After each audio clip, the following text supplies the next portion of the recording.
Have you ever declared that you were going to engage in a new habit and then before you know it, you've dropped off? Now you're frustrated with yourself and you just give up. We've all done that from time to time. That's why I always encourage you to have a temperament to experiment, meaning very simply that you don't have to fully commit to a big change. In fact, it's more effective to experiment with it to see if it works. And then after you've experimented with it, whether it's for a day or a week or a month, you look back and you go, how'd that work? Do I want to keep doing it? Could I perhaps tweak the things that didn't work and start again and experiment and see if something even better works? So often we put this pressure on ourselves to make a statement. Here's what I'm doing from now on, right?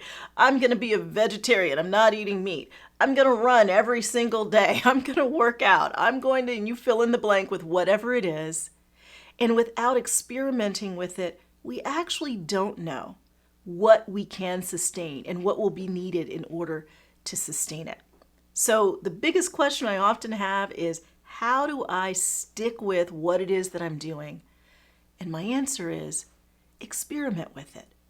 Rather than declaring big change, choose one small change and then try it out and coach yourself with a very simple question.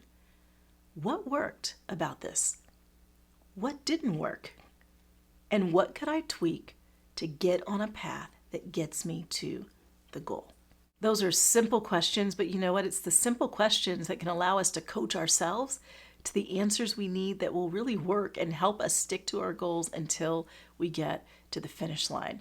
I've got a great free course called How to Coach Yourself. I think you should check it out. It's at valerieburton.com.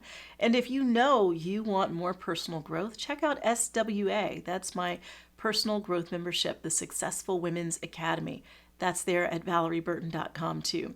But until then, stop declaring big change. Instead, simply experiment with it and then look back and coach yourself on what worked and what didn't, and then tweak it until you find the right answer.